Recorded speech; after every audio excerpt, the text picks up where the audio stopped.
ఆకుమడుపుల రజనీకాంత్ సేవా ట్రస్ట్ ఆధ్వర్యంలో స్వచ్ఛంద సేవా కార్యక్రమాలు నిరంతరం కొనసాగిస్తాం. ట్రస్ట్ చైర్మన్ ఆకుమడుపుల నరేంద్ర స్వరూప్ కీ లు ఆకుమడుపుల రజనీకాంత్ సేవా ట్రస్ట్ ఆధ్వర్యంలో స్వచ్ఛంద సేవా కార్యక్రమాలు నిరంతరం కొనసాగిస్తామని ట్రస్ట్ చైర్మన్ ఆకుమడుపుల నరేంద్ర స్వరూప్ తెలిపారు.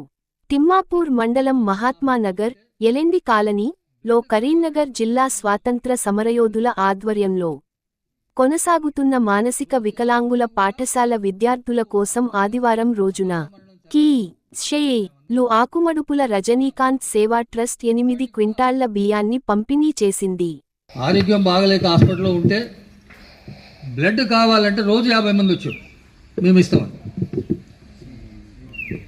రోజు 50 మంది కూడా వస్తూ ఆ విధంగా అకాల మరణం చెందటం మేమందరం చాలా బాధపడ్డాం. ఇవాటికి కూడా ఆ బాధను మర్చిపోలేకపోతున్నాం.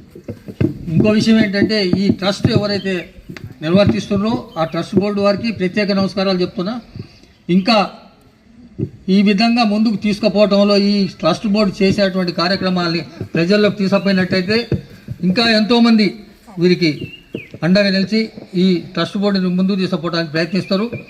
ఈ ట్రస్ట్ బోర్డు చేసే కార్యక్రమాలు అందరినీ కూడా ఇన్వాల్వ్ చేస్తూ దీన్ని ఇంకా అతి గొప్పగా 75 మంది 80 మంది ఈ వికలాంగ విద్యార్థులు ఉందని చెప్పిర్రు.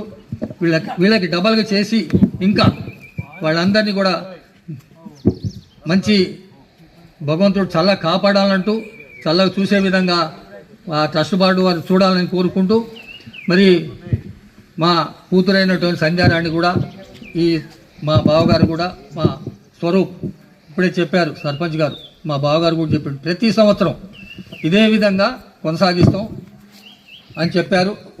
మా బావగారికి ప్రత్యేక ధన్యవాదాలు. ట్రస్ట్ బోర్డు వారికి కూడా మరొకసారి నమస్కారాలు తెలుపుకుంటూ సెలవు తీసుకుంటాం. జై హింద్. Thank you sir. ప్రతి సంవత్సరం డొనేషన్ ఇట్లా చేస్తే పిల్లలకు చాలా హెల్ప్ అవుతుందండి. అందుకు అంగీకరించినందుకు చాలా కృతజ్ఞతలు మా సంస్థ నుండి.